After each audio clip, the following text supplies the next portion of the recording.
Saya undang kita membuka dua bagian firman Tuhan pada pagi hari ini. Yang pertama adalah dari Yesaya pasal yang ke-6. Sebelum kita membaca kembali atau melanjutkan eksposisi kita dari 1 Petrus, kita mau membaca terlebih dahulu Yesaya pasal yang ke-6. Saya akan bacakan bagi saudara sekalian Yesaya 6 ayat 1 sampai yang ke-7. Yesaya 6 ayat 1 sampai 7 saya bacakan bagi saudara sekalian. Dalam tahun matinya Raja Usia, aku melihat Tuhan duduk di atas tahta yang tinggi dan menjulang dan ujung jubahnya memenuhi bait suci. Para serafim berdiri di sebelah atasnya, masing-masing mempunyai 6 sayap. 2 sayap dipakai untuk menutupi muka mereka, 2 sayap dipakai untuk menutupi kaki mereka, dan 2 sayap dipakai untuk melayang-layang. Dan mereka berseru seorang kepada seorang, katanya, Tuhan, kudus, kudus, kuduslah Tuhan semesta alam. Seluruh bumi penuh kemuliaannya. Maka bergoyanglah alas ambang pintu disebabkan suara orang yang berseru itu, dan rumah itu pun penuhlah dengan asap. Lalu kataku, celakalah aku binasa, sebab aku ini seorang yang najis bibir, dan aku tinggal di tengah-tengah bangsa yang najis bibir. Namun mataku telah melihat Sang Raja, yakni Tuhan semesta alam. Tetapi seorang daripada serafim itu terbang mendapatkan aku, di tangannya ada bara yang diambilnya dengan sepit dari atas mezbah. Ia menyentuhkannya kepada mulutku serta berkata, lihat, ini telah menyentuh bibirmu, maka kesalahanmu telah dihapus dan dosamu telah diampuni. Mari kita kembali membaca atau balik kembali ke 1 Petrus. Kita sedang melanjutkan, kita akan melanjutkan eksposisi kita dari 1 Petrus. Pasal yang pertama hari ini kita masuk ayat yang ke-14 sampai ayat yang ke-16. Mari kita membaca bersama-sama 1 Petrus 1 ayat yang ke-14 hingga ke-16. 2, 3. Hiduplah sebagai anak-anak yang taat dan jangan turuti hawa nafsu yang menguasai kamu pada waktu kebodohanmu. Tetapi hendaklah kamu menjadi kudus di dalam seluruh hidupmu, sama seperti Dia yang kudus yang telah memanggil kamu. Sebab ada tertulis, kuduslah kamu sebab aku kudus. Mari kita berdoa sekali lagi, mohon pimpinan Tuhan. Bapa di surga, kami sekali lagi bersyukur untuk kesempatan kami boleh datang kepadamu, beribadah kepadamu bersama-sama umatmu pada pagi hari ini. Dan kami sekarang siap untuk mendengar dan merenungkan firman-Mu. Kami mohon Roh-Mu yang kudus yang menolong kami. Roh yang telah mewahyukan firman kepada para rasul dan para nabi. Juga roh yang sama memimpin kami hari ini, pagi ini. Masuk ke dalam kebenaran firman-Mu, isi hatimu dan kehendak-Mu. Siapkan hati kami sehingga kami boleh memiliki hati dan telinga yang siap mendengar dan menerima firman-Mu dengan sepenuh hati kami, dan boleh kebenaran itu boleh memancar di dalam segenap aspek kehidupan kami. Berkati dan pimpin setiap kami pada pagi hari ini. Dalam nama Tuhan kami Yesus Kristus kami bersyukur dan berdoa. Amin. Saudara sekalian, minggu lalu kita sudah membahas perintah yang pertama dari 1 Petrus 1 yang kita membahas dari ayat yang ke-13. Setelah 12 ayat sebelumnya, itu Petrus sebenarnya tidak memberikan perintah. Di dalam 12 ayat pertama, dia hanya memuji Tuhan karena apa yang Tuhan telah kerjakan, apa yang Tuhan sedang kerjakan di dalam hidup anak-anaknya, dan apa yang Tuhan akan lakukan bagi umatnya. Dengan kata lain, Petrus menggambarkan di dalam 12 ayat pertama itu menggambarkan akan rahmat Allah yang besar yang telah dinyatakannya. Dan baru setelah itu dia masuk ke dalam perintah yang pertama yang kita minggu lalu sudah bahas, yaitu set your hope fully in the grace of God. Letakkanlah pengharapanmu seluruhnya atas kasih karunia yang dianugerahkan kepadamu. Saudara sekalian, kemarin ada sempat salah seorang dari orang yang melayani di Teen Fellowship itu mengirimkan akan satu foto gitu, atau satu kutipan dari Mazmur 73 78 ya, karena kemarin itu adalah sebenarnya yang disebut sebagai hari ke-78 atau saya lupa, Day Truth 78, karena itu adalah bahan Truth 78 itu adalah bahan yang dipakai oleh kita baik di sekolah minggu dan khususnya juga di dalam VBS, itu program Truth 78 yang kemarin itu adalah tanggal 8 bulan 7 ya, July 8, jadi 78 ya. Jadi kemarin adalah Day 78, seperti Day 78, dan itu memang pelayanan daripada Truth 78 itu yang diambil dari Mazmur 78. Nah, saya ajak kita melihat kutipan ini. Satu kutipan yang sangat bagus, boleh dimunculkan? Nggak ada. Saya udah kasih Dennis, oke. Dennis harusnya sudah siap. Ada? Pasti sudah ada. Tidak ada? Oke, saya bacakan saja bagi saudara ya kalau begitu ya. Truth 78.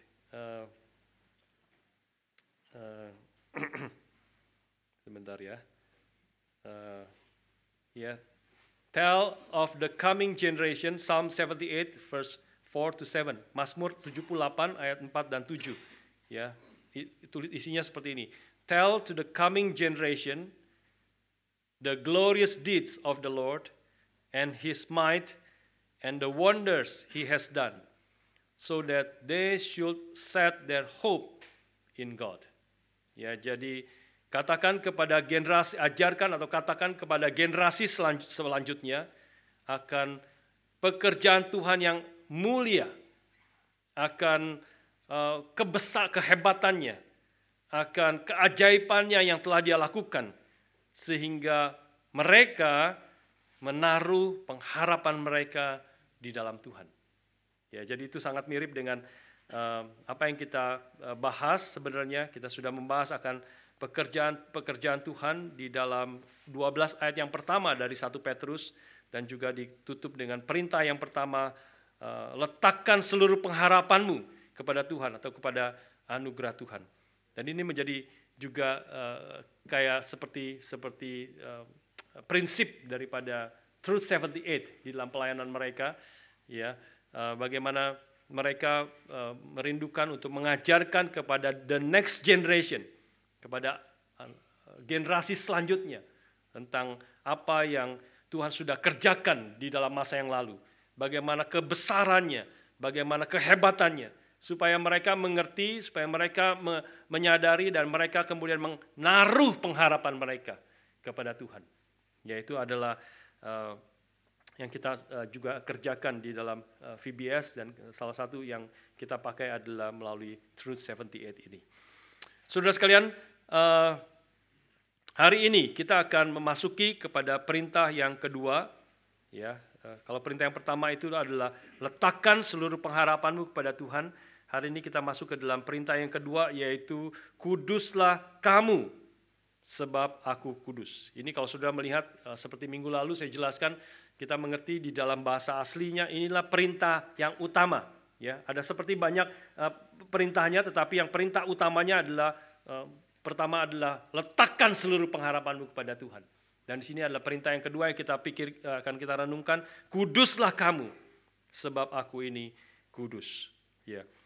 Nah, saudara, sekarang saya akan ajak saudara pertama-tama berpikir, waktu saudara mendengar kata kuduslah kamu atau be holy for I am holy, apa yang ada dalam pikiran saudara ketika mendengar kata kudus?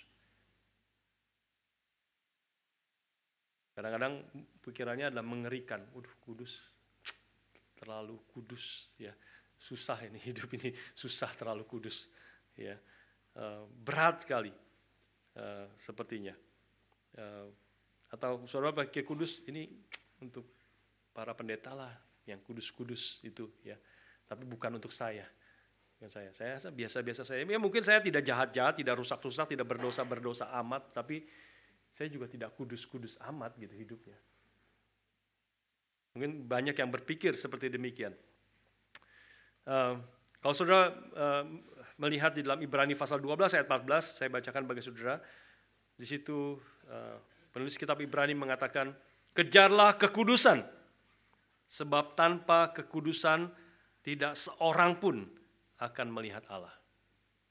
Jadi kekudusan ini sangat krusial, bukan hanya bagi pendeta, hamba Tuhan, tetapi bagi setiap kita, karena tanpa kekudusan tidak seorang pun akan melihat Allah. Artinya tanpa kita jadi kudus, tidak ada seorang pun yang dapat bertemu muka dengan Tuhan. Tidak ada seorang pun yang akan diselamatkan, bisa berdiri di hadapan Tuhan tanpa kekudusan. Jadi ini perintah yang sangat relevan tentu bagi kita sekalian. J.C. Ryle mengatakan di dalam bukunya tentang holiness, dia mengatakan begini di dalam introduction-nya, bahwa doktrin yang benar itu yang banyak orang-orang gereja-gereja evangelical, ya, termasuk tentu gereja reform, gereja presbyterian, yang memiliki doktrin yang benar, tetapi dia katakan doktrin yang benar itu bisa menjadi tidak berguna kalau tidak diikuti dengan hidup yang kudus. Dia mengatakan bahkan bukan hanya tidak berguna, bahkan bisa merusak dan menjadi batu sandungan. Kalau engkau mengajarkan doktrin yang benar, tetapi tidak diikuti oleh hidup yang kudus. Kita tahu itu yang terjadi di Australia. Ya, terus menjadi satu negara yang semakin lama semakin sekuler. Ya, saudara-saudara yang membawa anaknya sekolah di Melbourne, di Australia, ya, ini negara yang salah satu benua yang sangat gelap sebenarnya. Ini negara yang sangat sekuler. Kekristenan terus merosot. Angka orang-orang yang mengaku diri ateis terus meningkat. Setiap tahun kalau ada survei terus meningkat. Karena apa? Salah satu alasannya adalah banyak pemimpin-pemimpin gereja yang hidupnya menjadi batu sandungan. Banyak pemimpin gereja Katolik terutama, itu banyak yang terbongkar kesalahan mereka, yang mengatakan kebenaran, yang hidupnya kelihatan kudus, kelihatan suci. Nanti kita lihat bedanya kudus dengan suci apa. Ada bedanya, tapi kelihatan seperti itu, tetapi hidupnya ketika dibongkar banyak yang melakukan kerusakan dosa yang gelap, yang merusak bahkan anak-anak. Itu menjadi salah satu, tentu bukan satu-satunya, tapi salah satu yang membuat banyak orang meninggalkan gereja dan kecewa kepada gereja. Jadi doktrin yang benar bisa jadi tidak berguna, bahkan merusak kalau tidak diikuti dengan hidup yang kudus. Nah, hari ini kita mau merenungkan bersama-sama pentingnya perintah Tuhan ini tentang kuduslah kamu sebab aku ini kudus. Pertama-tama kita akan tanya apa artinya waktu bicara tentang kudus. Apa artinya bicara tentang Allah yang kudus. Nah, itu yang tadi kita baca di dalam Yesaya pasal yang ke-6. Ya, ayat 1 sampai yang ke-3 khususnya. Di situ menggambarkan tentang Allah yang kudus di situ. Kita harus pertama-tama mengerti secara negatif bahwa kudus itu pertama-tama bukan berarti tidak berdosa atau suci. Nah, ini pertama-tama arti kekudusan itu bukanlah tidak berdosa dan suci. Suci itu yaitu kita kadang-kadang bahasa Indonesia ini agak confuse antara kudus dengan suci. Kudus itu holy, holy, holy, holy. Kudus, kudus, kudus. Kuduslah Tuhan, itu Yesaya di dalam bahasa Indonesia menerjemahkan dengan tepat. Ya, kudus, kudus, kuduslah Tuhan semesta alam. Holy, holy, holy is the Lord of hosts. Ya, tetapi kalau suci itu adalah pure. Ya, suci itu pure, lebih kepada purity, kesucian. Nah, tentu ada relasinya nanti, ya, kekudusan dengan kesucian. Tetapi memiliki penekanan yang berbeda sebenarnya. Tapi kadang-kadang kita jadi confused karena waktu kita nyanyikan lagu Holy, Holy, Holy, diterjemahkannya jadi suci, suci, suci. Harusnya tuh kudus, kudus, kudus. Harusnya, yang lebih tepatnya sebenarnya itu, ya. Karena pertama-tama waktu bicara tentang kekudusan, pertama-tama bukan berbicara tentang tidak berdosa atau suci. Kenapa saya katakan demikian? Karena di dalam Yesaya pasal yang ke-6 yang tadi kita baca, serafim itu adalah makhluk yang tidak berdosa, makhluk yang suci. Serafim itu. Serafim itu pure, tidak berdosa. Ya, Yesaya nanti dan manusia yang berdosa. Tetapi serafim yang tidak berdosa itu makhluk yang suci itu, tapi mereka ketika berhadapan dengan Tuhan, mereka harus menutup muka mereka harus menutup kaki mereka tidak bisa memandang akan kekudusan Tuhan. Dan mereka yang tidak berdosa, mereka pun harus memuji Tuhan. Kudus, kudus, kuduslah Tuhan semesta alam. Jadi artinya, saudara sekalian, kekudusan itu pertama-tama bukan bicara tentang tidak berdosa dan tentang kesucian, tetapi yang secara positif sekarang berbicara tentang separate, to be separate, terpisah, berbeda dari yang lain, a class by himself. Waktu bicara tentang Allah yang kudus berarti Allah yang berbeda dari makhluk apapun. Yang lain adalah ciptaan, sedangkan dia adalah pencipta. Tidak ada Allah yang seperti dia. Tidak ada pencipta yang lain. Dia adalah satu-satunya a class by himself. Yang terpisah daripada yang lain. Berbeda daripada yang lain. Dia yang kudus itu boleh dimengerti juga secara bahasa Indonesia, secara rhyme adalah yang khusus itu. Yang satu-satunya, yang spesial itu. 1 Samuel 2 ayat 2 mengatakan doa daripada ibu daripada Samuel mengatakan tidak ada yang kudus seperti Tuhan, tidak ada yang lain kecuali Engkau, dan tidak ada gunung batu seperti Allah kita. Nah itu arti kekudusan yang pertama-tama. Kudus berarti artinya khusus, tidak ada yang lain. Serafim pun yang suci tidak berdosa tetap harus memuji Tuhan sebagai kudus, kudus. Kuduslah Tuhan semesta alam. Nah dari sini kita masuk ke dalam baru bisa mengerti dengan tepat waktu Tuhan memerintahkan kepada kita, 1 Petrus memerintahkan kepada kita, kuduslah kamu sebab aku kudus. Maka harus dimengerti pertama-tama di sini sebagai karya Allah yang telah memanggil kita dan menjadikan kita terpisah daripada dunia ini. Kita adalah menjadi orang-orang yang kudus. Ya. Kita bukan berasal dari dunia ini. Orang-orang yang kudus itu adalah orang-orang yang dipisahkan Tuhan, diambil daripada dunia ini, tapi bukan berasal daripada dunia ini. Nanti kita melihat dilahirkan oleh Roh Kudus, menjadi anak-anak Allah, menjadi orang yang kudus. Tentu kita nanti akan diutus kembali. Orang-orang kudus ini diutus kembali di tengah-tengah dunia ini. Tetapi kita jati diri kita, status kita Tuhan memisahkan kita menjadi miliknya, dikhususkan untuk dipakai untuk pekerjaan Tuhan, untuk memuliakan Tuhan. Itulah arti daripada kekudusan atau kita sebagai orang yang kudus. Di sini kita melihat sebagai ayat yang ke-15 mengatakan, tetapi hendaklah kamu menjadi kudus di dalam seluruh hidupmu, sama seperti Dia yang kudus yang telah memanggil kamu. Ini hal yang pertama kita perlu mengerti. Tuhanlah sendiri yang telah memanggil kita. Dia sendiri yang telah kemudian ayat yang kedua, 1 Petrus 1 ayat yang kedua mengatakan, yaitu orang-orang yang dipilih sesuai dengan rencana Allah Bapa kita dan telah dikuduskan oleh Roh supaya taat kepada Yesus Kristus. Jadi ini pertama-tama waktu bicara tentang kekudusan, waktu bicara tentang perintah, jadilah kudus karena aku kudus, kuduslah kamu karena aku kudus, Tuhan berkata. Maka kita perlu mengerti pertama-tama, kita ini adalah pekerjaan Tuhan yang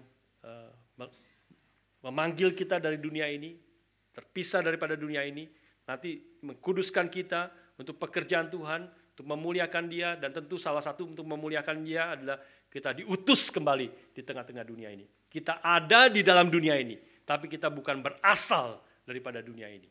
Nah inilah arti daripada kekudusan. Nah kita melihat itu juga terjadi di dalam hidup Yesaya, di dalam pasal yang ke-6, Yesaya yang tadi kita baca. Nah inilah kaitan antara kekudusan juga dengan memang kemudian nanti akan menghasilkan hidup yang suci. Kekudusan itu harus menghasilkan hidup yang suci, yang memperkenan akan hati Tuhan.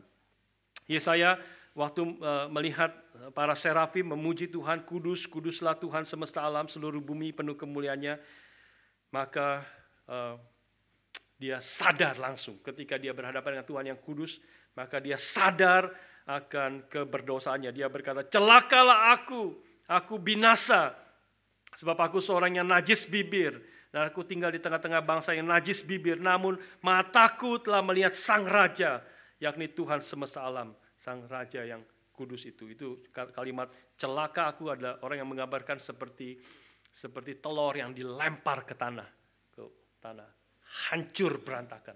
Yesaya adalah orang yang sangat dihormati di tengah-tengah orang Israel. Dia adalah seorang nabi yang dihormati oleh orang-orang Israel. Tetapi ketika dia berhadapan dengan Tuhan yang kudus, dia langsung sadar akan kerusakannya, keberdosaannya, tidak layaknya. Dan dia tahu dia tanpa anugerah Tuhan, tanpa belas kasihan Tuhan, tanpa pekerjaan Tuhan yang hadir dalam hidupnya, maka dia akan mati binasa seperti telur yang dilempar ke tanah, berantakan. Celaka aku binasa, sebab aku seorang yang najis bibir, dan aku tinggal di tengah-tengah bangsa yang najis bibir. Habis sudah membaca ayat 6-7, kemudian seorang serafim terbang mendapatkannya, di tangannya ada bara, diambilnya dengan sepit dari atas mezbah. Ia menyentuhkannya kepada mulut Yesaya dan berkata, lihat, ini telah menyentuh bibirmu, maka kesalahanmu telah dihapus dan dosamu telah diampuni. Yesaya sekarang dikuduskan. Pekerjaan Tuhan sekarang manggil dia, jadikan dia milik Tuhan. Dan kemudian nanti kita lihat Yesaya diutus Tuhan juga di tengah-tengah akan dunia ini. Saudara sekalian, inilah pertama-tama arti kekudusan. Jadi waktu bicara tentang kuduslah kamu sebab aku kudus, maka kita perlu mengerti memang Tuhan pertama sudah mengerjakan dulu di dalam diri kita, anak-anak Tuhan. Ini pertama-tama adalah pekerjaan Tuhan yang memanggil kita, yang mengkuduskan kita melalui Roh-Nya yang kudus yang diberikan kepada kita. Sehingga kita secara status kita bukan lagi orang berdosa, tetapi orang kudus. Ya, bukan orang yang berasal dari Kudus, dari kota Kudus, tapi orang yang statusnya kudus, from sinners to be saints. Ya. Dan kita semua, ya, orang-orang di dalam Katolik mereka ada orang-orang yang menjadi saint, dia menjadi orang-orang kudus disebut. Tapi sebenarnya Alkitab menegaskan kepada kita semua kita, 1 Petrus ayat kedua tadi mengatakan ini surat ditulis kepada orang-orang yang ada di berbagai tempat, yang tersebar di berbagai tempat, orang-orang Kristen, orang-orang yang telah dikuduskan oleh Roh. Kalau telah dikuduskan berarti statusnya adalah orang kudus. Semua kita yang di dalam Tuhan, yang sungguh-sungguh sudah beriman di dalam Kristus, maka kita adalah orang-orang kudus secara status kita. Hal yang kedua yang kita boleh lihat dari 1 Petrus ini adalah akibat daripada karya Allah ini, kita menjadi anak-anak Allah. Ayat 14a situ mengatakan, hiduplah sebagai anak-anak yang taat. Ya, hiduplah sebagai anak-anak yang taat. Kita menjadi anak-anak Allah. Artinya adalah sesuatu yang radikal itu terjadi di dalam hidup orang yang berdosa ketika anugerah Tuhan dinyatakan melalui firman Tuhan dan Roh Kudus bekerja di dalam hati orang-orang berdosa sehingga dia mengalami kelahiran baru, menerima anugerah Tuhan. Dia tadinya adalah anak-anak kegelapan, sekarang menjadi anak-anak terang. Tadinya adalah anak-anak kedurhakaan, sekarang menjadi anak-anak kekudusan. Kita adalah anak-anak yang telah dikuduskan oleh Allah. Paulus mengatakan semua orang yang dipimpin oleh Roh Allah adalah anak-anak Allah. Semua orang yang dipimpin oleh Roh Kudus, Roh Allah yang kudus itu adalah anak-anak Allah. Demikianlah Roh Kudus hadir di dalam hidup kita dan kemudian mulai mengerjakan karya pengudusannya sekarang. Statusnya sudah kudus, sekarang mulai muncul membentuk seluruh hidup kita, seluruh pikiran kita, seluruh apa yang kita kerjakan juga menjadi satu kehidupan yang kudus yang berkenan kepada Tuhan. Inilah yang Tuhan kehendaki bagi anak-anaknya. Inilah hal yang ketiga kita boleh melihat. Ayat yang ke-15. Atau ayat 14 kaitan dengan ayat 15. Hiduplah sebagai anak-anak yang taat dan janganlah turuti hawa nafsu yang menguasai kamu pada waktu kebodohanmu.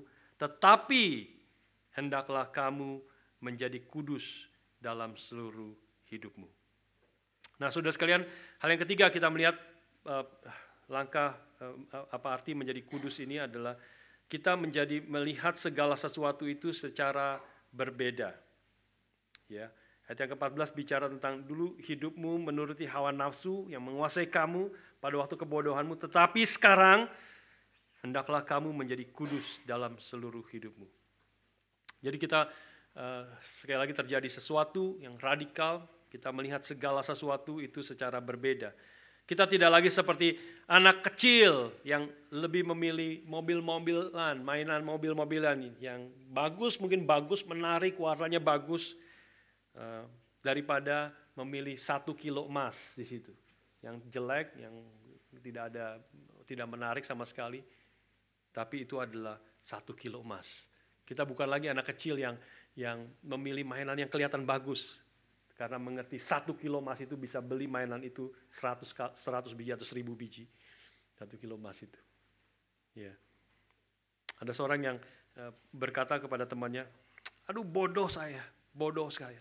Bodoh sekali saya. Kenapa? Kenapa kamu mengatakan kamu bodoh? Dia menyesal sekali.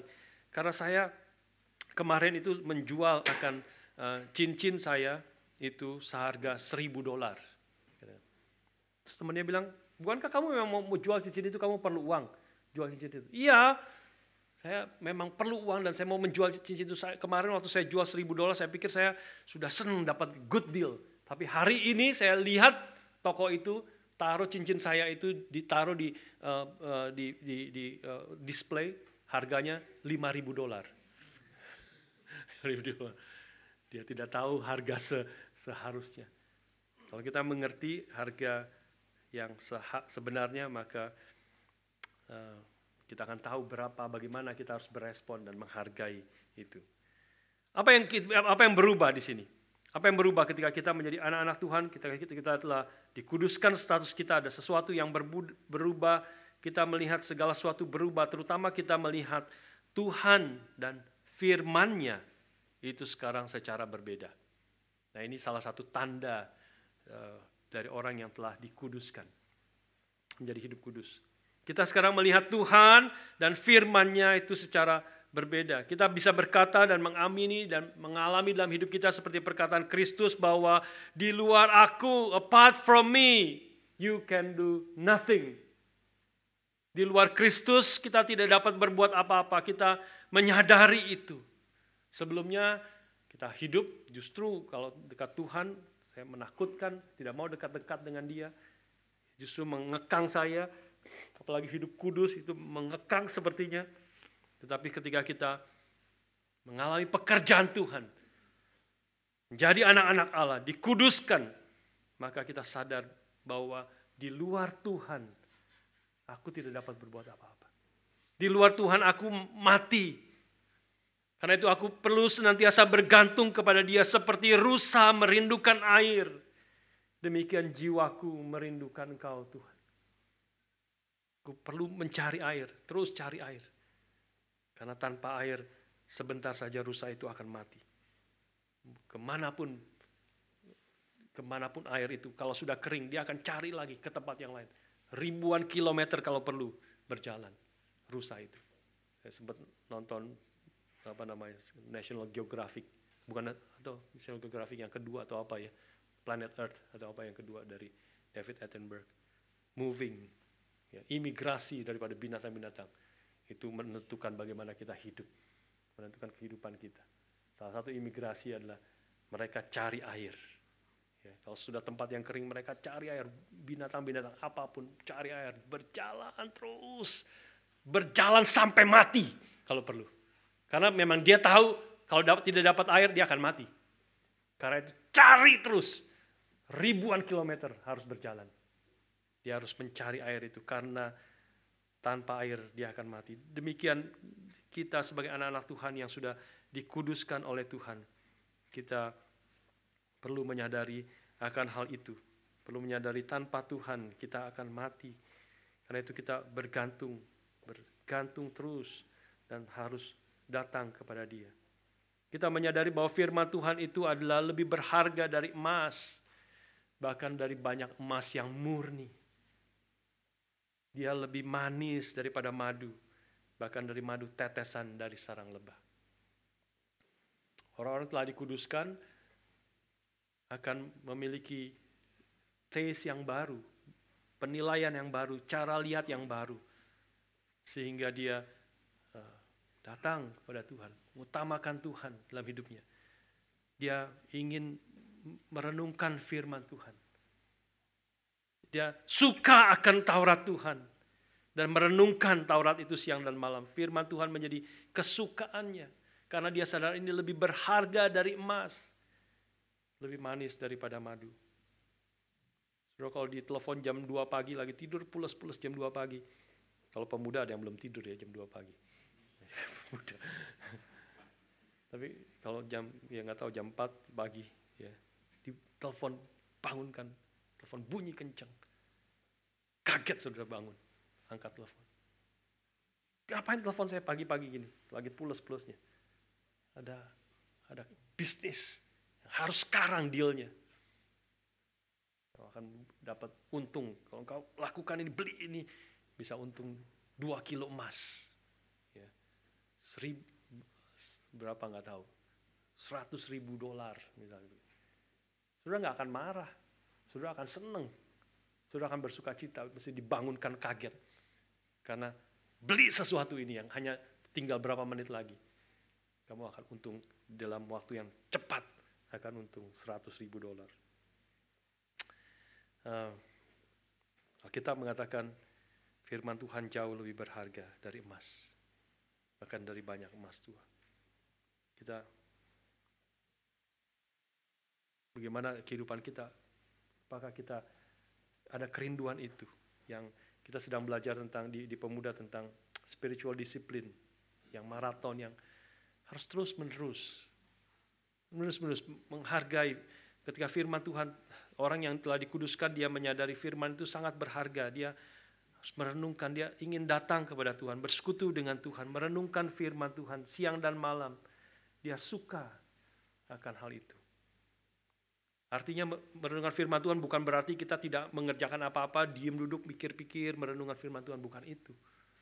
Artinya merenungkan firman Tuhan siang dan malam, artinya firman Tuhan itu menjadi fokus daripada hidup kita. Dia mewarnai seluruh hidup kita. Ada seorang yang memberi contoh seperti orang khawatir. Pasti banyak di antara kita pernah khawatir. Ya. Itu Pak Steve kemarin sharing, pikir terus tentang VBS selama berbulan-bulan, sering kali tengah malam bangun karena kepikiran tentang VBS, kepikiran. Nah itu fokus kepada Tuhan seperti itu. Sudah khawatir juga seperti itu ya. Hal yang kamu sudah nggak bisa tidur karena memikirkan itu. Sudah bangun tidur, begitu bangun langsung pikirin itu. Itulah merenungkan Taurat Tuhan siang dan malam. Artinya dia menjadi fokus. Dia menuntun kita, memimpin kita, memberi pengertian, cara pandang kepada semua hal hidup di dalam dunia ini. Segala sesuatu yang kita jalani. Itulah orang yang kudus, orang yang berkenan kepada Tuhan, orang yang sudah diberikan hidup yang baru, yang telah ditarik daripada dunia ini. Adalah milik Tuhan, dia ada kerinduan itu. Dia sekarang melihat Tuhan, firman-Nya secara berbeda. Dia menghargai Tuhan lebih dari segala sesuatu. Firman Tuhan memenuhi pikirannya, hatinya, menerangi seluruh hidupnya. Segala sesuatu yang dia kerjakan, dia katakan sehari-hari di rumah, mendidik anak, masa depan, merencanakan masa depan. Semuanya dituntun, diarahkan oleh kebenaran firman Tuhan. Kesadaran inilah yang mendorong kita, kebanyakan dari kita, 165 orang, itu mau berjerih lelah di dalam VBS kemarin. Persiapan begitu banyak pengorbanan, ada yang harus cuti 6 hari, ada yang cuti 6 hari dari pekerjaannya, ikut VBS ini mempersiapkan segala sesuatu, kerja banting tulang, ya, kadang-kadang konflik, kadang-kadang beda pendapat, ada pengorbanan emosi di situ dan sebagainya. Banyak orang pasti ada hal-hal seperti itu. Ya. Orang dunia tidak akan mengerti Ngapain susah-susah? Dan tidak dibayar. Bukan hanya tidak dibayar, keluar uang untuk macam-macam, banyak hal. Banyak yang keluar uang pribadi-pribadi untuk pelayanan ini. Orang dunia tidak akan ngerti, ngapain kau berjerih, lelah, susah, setengah mati, berjuang untuk itu semua. Dan untuk anak-anak lagi. Anak-anak belum tentu mengerti juga apa yang disampaikan kepada mereka. Tapi inilah, kalau kita mengerti kehendak Tuhan, mengerti apa yang Tuhan inginkan bagi hidup kita, yang Tuhan pimpinkan dalam hidup kita, mengerti berharganya anak-anak di mata Tuhan. Yang tadi kutipan yang ditampilkan di video, saya menantang mereka itu, bersyukur itu juga tadi hari ini yang ditayangkan bagi saudara itu sudah kombinasi antara West dan East. Itu hanya baru kemarin saya minta kepada Bapak Jesse, bisa nggak ditampilkan digabung? Kalau bisa digabung. Sampai tadi pagi kayak seperti nggak ada kabar, tapi ternyata munculnya sudah gabungan. Ya. Digabung, susah sekali itu saudara. Gabung itu selesai itu Jumat, di West itu selesai Jumat, siang selesai, langsung dibikin. Karena saya khotbah itu selalu hari terakhir Jumat pagi. Ya, pagi sampai menjelang siang. Itu khotbah saya di West maupun di East itu Jumat. Ya, jadi itu semua direkam dari sebelum direkam, lalu dikombine dan sebagainya. Wah itu, terus Jumat sorenya presentasi dimunculkan di West. Yang di East juga bikin juga satu lagi yang baru, dimunculkan juga di akhir. Ya, itu menjadi saudara tidak terlalu excited karena saudara nggak begitu kenal. Tapi kalau anak-anak yang lihat itu, wah mereka senang sekali. Karena ada dia temennya ada muncul di situ. Karena baru kemarin itu baru direkam kemarin, baru direkam tadi siang, langsung sorenya sudah jadi. Saudara kalau nggak saudara pikir gampang itu, saudara ikut saja pelayanan itu. Saudara baru tahu itu stresnya, ya stresnya keluar air mata, keluar tenaga, keringat dan sebagainya. Itu bisa menjadi dikerjakan dengan sepenuh hati untuk kebaikan kita semua, untuk kebaikan anak-anak, biar mereka mengerti ini adalah jiwa-jiwa yang berharga di mata Tuhan. Tantang mereka, itu juga khotbah di West dengan khotbah di East berbeda, karena orang-orangnya juga berbeda. Kita mulai makin mengetahui anak-anaknya, keluarga-keluarganya itu berbeda antara West dengan East. Yang di East kemarin itu hampir semuanya di upper class. Anak-anak yang kelas 5, kelas 6 yang besar itu sudah ke gereja. Semuanya sudah ke gereja. Semuanya bawa Alkitab. Jadi ini anak-anak yang, tanda kutip anak-anak yang baik nih. Anak-anak yang baik datang. Jadi saya tantangnya berbeda. Kalau di West itu ada cukup banyak yang belum percaya sebenarnya. Tapi di East semua boleh dikatakan orang-orang Kristen. Saya tantang mereka. Mereka sudah ke gereja. Saya challenge mereka. Kamu ke gereja. Terus kalau saudara dengar tadi, biarlah kamu ke gereja bukan hanya karena orang tuamu minta kamu ke gereja, ajak kamu ke gereja. Tapi kamu mau datang kepada Tuhan ke gereja, mau mendengar firman karena engkau mengenal Tuhan. Karena engkau mengasihi Tuhan. Karena engkau tahu Tuhan sudah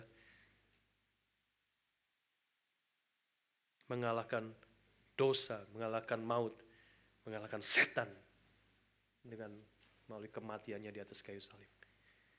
Dia telah menyatakan kasih-Nya kepada kita. Biarlah mereka, kau boleh sungguh-sungguh ada di pihak Tuhan, percaya kepada Tuhan, bukan lagi karena orang tua yang kasih tahu, bukan lagi orang tua yang paksa untuk kamu datang tanpa perlu protes, tapi karena kau sendiri sungguh-sungguh mengenal Dia dan percaya pada Dia dan mengasihi Tuhan.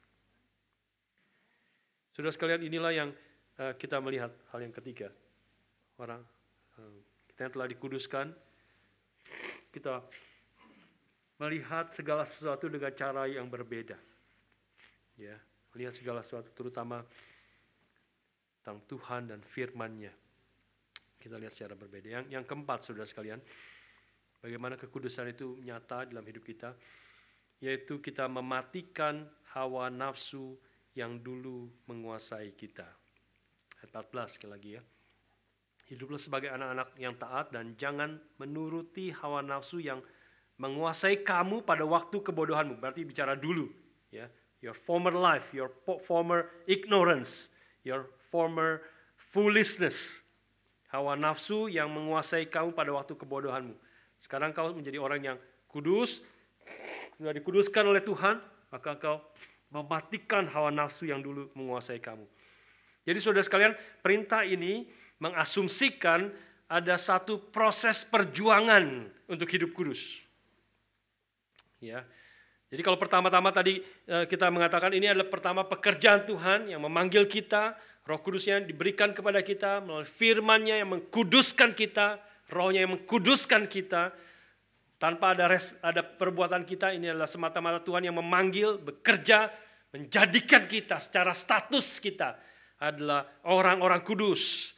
Tapi sekarang sebagai orang-orang kudus, kita dipanggil untuk mematikan hawa nafsu. Ya. Untuk jangan lagi hidup menuruti hawa nafsu yang menguasai kamu pada waktu kebodohanmu. Jadi artinya meskipun kita secara status adalah orang-orang kudus, tetapi secara kondisi hidup kita belum seluruhnya kudus. Ya, ayat yang ke-15 juga menegaskan itu. Tapi hendaklah kamu kudus di dalam seluruh hidupmu.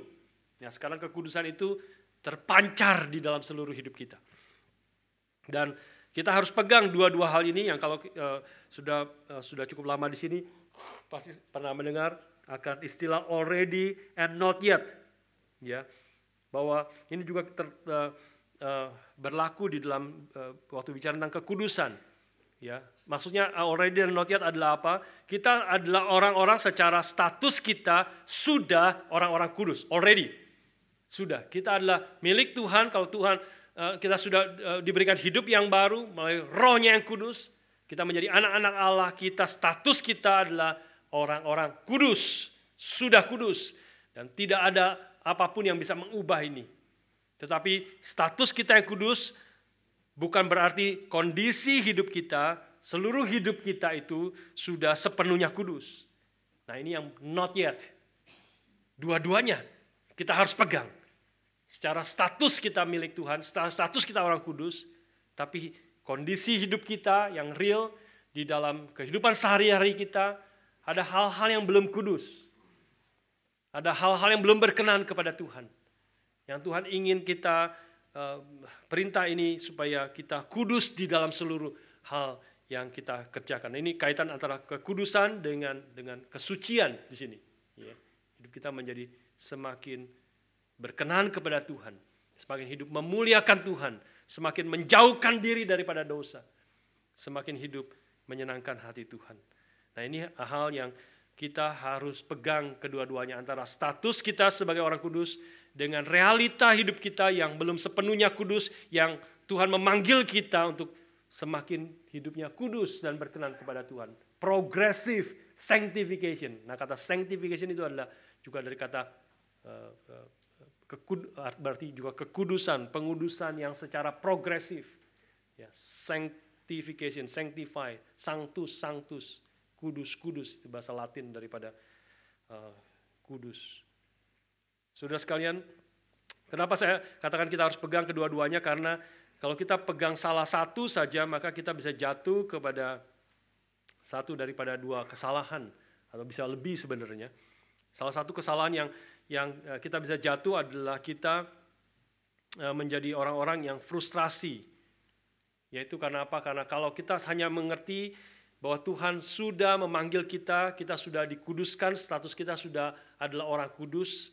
Tapi kalau kita mau jujur, melihat hidup kita masih banyak hal yang tidak kudus dalam hidup kita. Pikiran kita, perkataan kita, ya, perbuatan kita, ada hal-hal yang tidak kudus. Kita tahu ada hal yang tidak kudus. Dan kita akan bingung kalau kita tidak memegang kedua-duanya dan katanya saya sudah kudus. Saya sudah dikuduskan oleh Tuhan. Mengapa hidup saya belum kudus? Apakah berarti saya belum dikuduskan oleh Tuhan. Belum menerima pekerjaan Tuhan, belum menerima panggilan Tuhan. Tidak, saudara sekalian, kita memang ada orang-orang yang sudah kudus, sudah dikuduskan oleh Tuhan, statusnya sebagai orang kudus. Dia memang masih ada ketika masih hidup di dalam dunia ini, sepanjang kita masih hidup di dalam dunia ini, maka masih ada hal-hal yang kita perlu bertumbuh. Masih ada dosa di dalam hidup kita yang kita perlu terus berjuang, menjauhkan diri dari hawa nafsu yang menguasai kita pada waktu kebodohan kita, dan minta pertolongan anugerah Tuhan. Dan justru karena kita adalah orang kudus, kita dan melihat kita frustrasi, kita tidak suka, seharusnya kita tidak senang kepada keadaan yang tidak kudus di dalam hidup kita. Justru kalau kita hidup tidak kudus dan kita senang dan kita oke, kita menerima dan kita rasa berdamai di dalam keberdosaan kita, maka itu justru problem. Sebagai orang Kristen jadi ada tarikan, ada pergumulan, ada paradoks di dalam hati kita. Kalau kita adalah milik Tuhan, maka kita ingin hidupnya kudus. Seperti tadi salah satu itu, kita ingin mencari Tuhan, kita ingin merenungkan firman, tapi kita tidak selalu firman Tuhan menjadi hal yang paling utama dalam hidup kita. Tidak selalu firman Tuhan mengarahkan seluruh pikiran kita. Kalau lagi berantem antara suami dan istri, Tuhan di mana? Berantem saling menusuk dengan kata-kata yang tajam, menyakiti hati, merasa terluka, mau balas. Tuhan, di mana Tuhan di situ? Di mana firman Tuhan di situ? Kita mulai bergumul dan kalau kemudian kita waktu cool dan kita sadar kita salah, tidak harusnya seperti itu. Kita mohon ampun daripada Tuhan. Dan menyadari karena memang meskipun saya orang yang sudah dikuduskan Tuhan, saya adalah orang kudus, tapi memang ada proses yang belum selesai. Memang Tuhan sedang membentuk kita semakin hari semakin kudus. Dan inilah perintah Tuhan dalam seluruh hidupmu. Kuduslah kamu di dalam seluruh hidup. Kesalahan yang kedua yang bisa terjadi adalah kita mulai menjadi excuse. Seperti tadi saya mungkin sudah mengindikasikan. Jadi kita excuse, ya sudah karena saya memang belum dikuduskan sepenuhnya, hidup saya belum dikuduskan sepenuhnya, ya sudah tidak apa-apa toh saya berdosa, tidak apa-apa toh saya tidak mengikuti kehendak Tuhan karena di dalam beberapa hal hidup saya, karena memang saya masih dalam proses pengudusan. Tidak, kita harus ingat kepada pekerjaan Tuhan. Tuhan yang memanggil kita adalah kudus. Karena itu engkau harus kudus. Bukan hanya statusmu yang kudus, tetapi seluruh hidupmu harus kudus. Karena Tuhan sudah mati bagimu. Memang masih kita jatuh dalam dosa, tapi kita tidak berkubang di dalam dosa. 1 Yohanes menegaskan kepada kita, orang yang telah lahir baru, orang yang adalah anak-anak Allah, orang yang telah dikuduskan, dengan kata lain, dia tidak akan terus-menerus hidup di dalam dosa. Hal yang beberapa waktu lalu saya pernah katakan kepada saudara.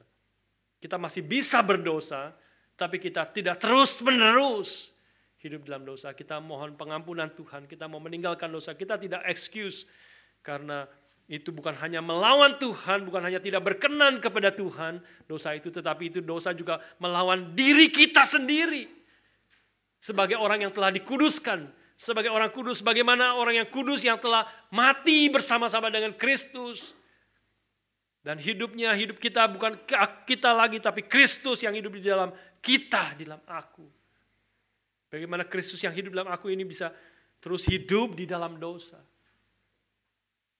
Tidak, kita harus meninggalkan dosa, mematikan hawa nafsu dulu, menyangkal diri, memikul salib, dan terus mengikut akan Kristus.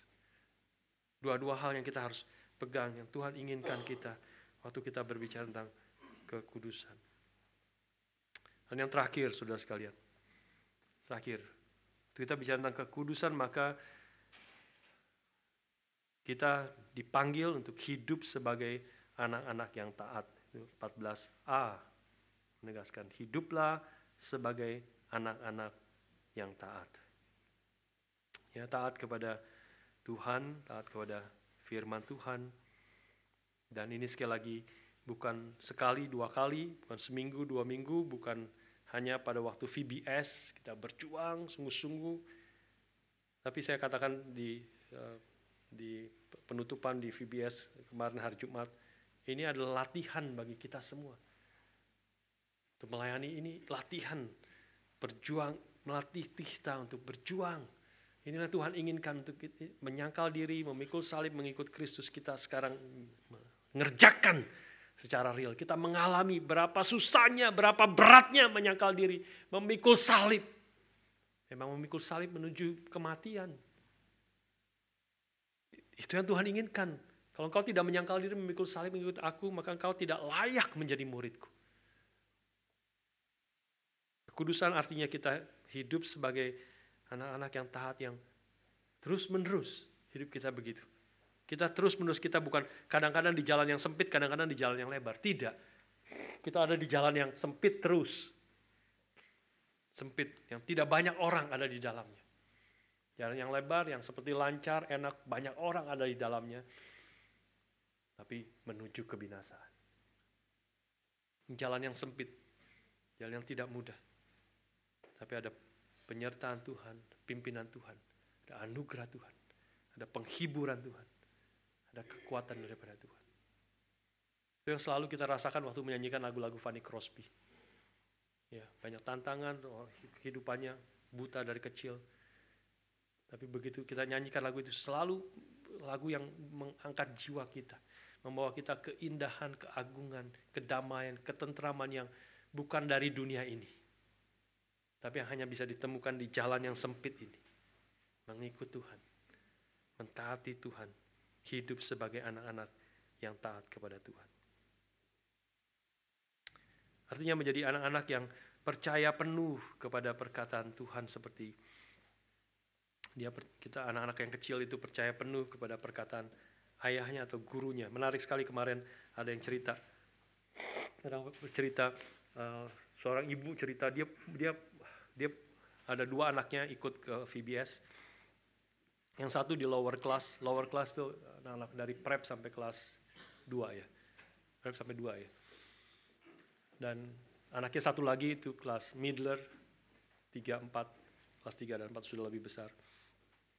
Mereka dua-duanya diajarkan tentang penginjilan. Menginjili anak-anak dengan gambar dan sebagainya, dengan alat peraga, menarik sekali. Lalu kemudian mereka terus pergi ketemu dengan temannya yang belum percaya. Mereka pergi dengan keluarga. Ini kayaknya orang tuanya berteman, tapi mereka dari keluarga yang belum percaya. Teman yang anak yang lower ini, yang dari kecil ini, terus PI sudah pakai ini. Dia ceritain gini pakai alat peraga itu. PI kepada temannya. Wah, tapi terus yang menarik adalah juga cicinya ini yang lebih besar, dia mengatakan kalimat, ih, adik saya tuh kok berani amat ya.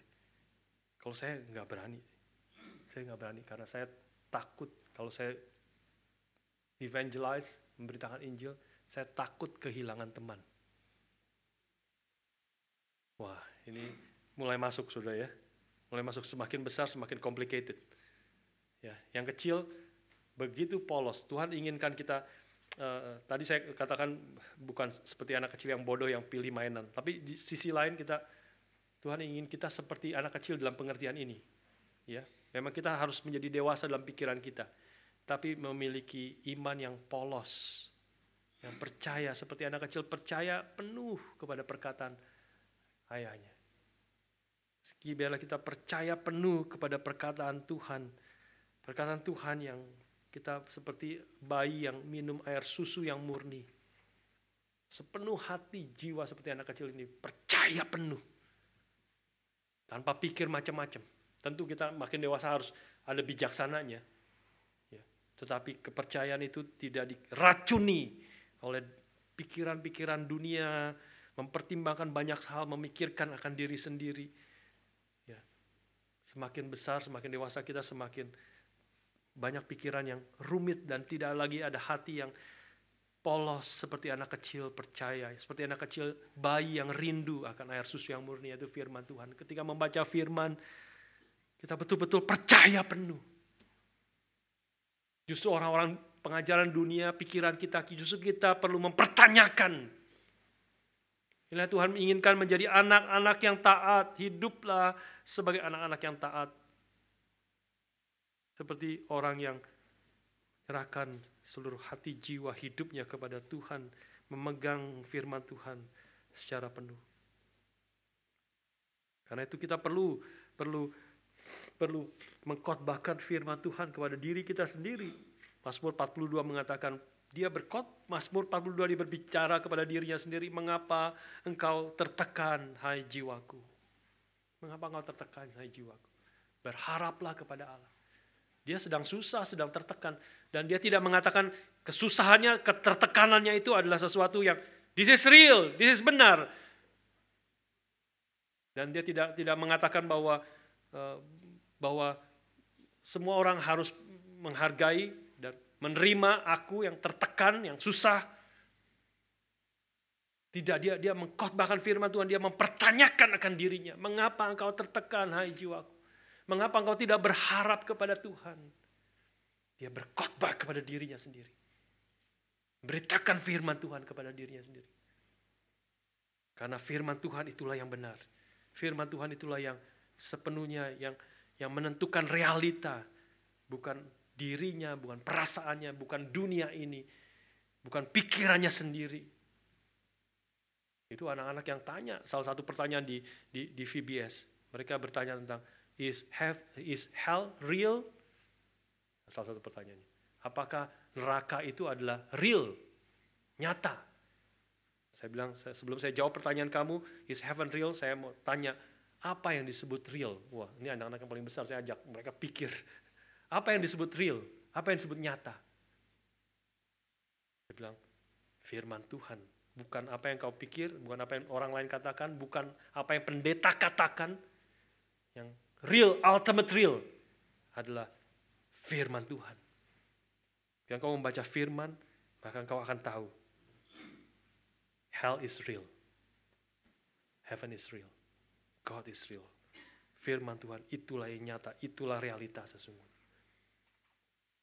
Biarlah kita boleh menjadi orang-orang yang kudus, sebagaimana apa yang Tuhan sudah kerjakan terlebih dahulu. Kuduskan kita, menjadikan kita orang-orang kudus. Biarlah kita boleh berjuang dengan bersandar kepada Tuhan. Kita hidup sebagai anak-anak yang taat. Yang tidak mengikuti hawa nafsu yang menguasai kita pada waktu kebodohan kita dulu. Hendaklah kita menjadi kudus di dalam seluruh hidup kita. Sama seperti Dia adalah kudus yang telah memanggil kita. Sebab ada tertulis, kuduslah kamu sebab aku kudus. Mari kita berdoa.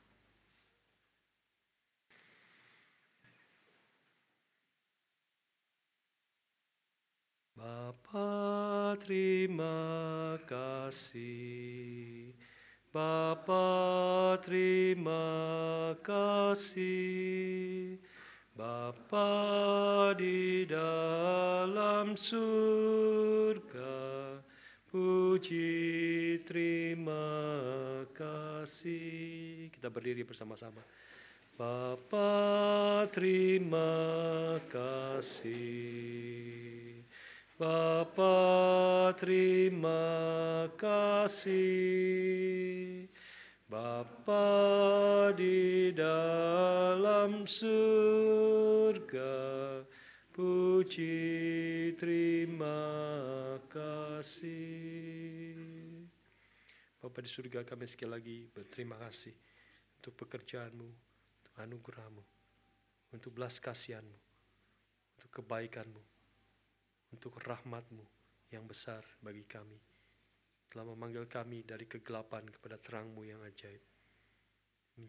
Manggil kami dari orang-orang berdosa dan menjadikan kami orang-orang yang kudus di hadapan Tuhan. Karena itu Tuhan, tolonglah kami semua kebenaran firman dan panggilan firman, perintah-Mu Engkau telah nyatakan kepada kami pada pagi hari ini. Sungguh-sungguh kami boleh taati sebagai anak-anak yang kudus, yang telah dikuduskan oleh Tuhan.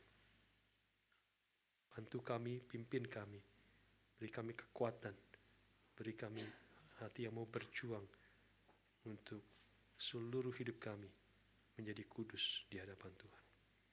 Kami bersyukur dan berdoa dalam nama Tuhan kami, Yesus Kristus. Amin.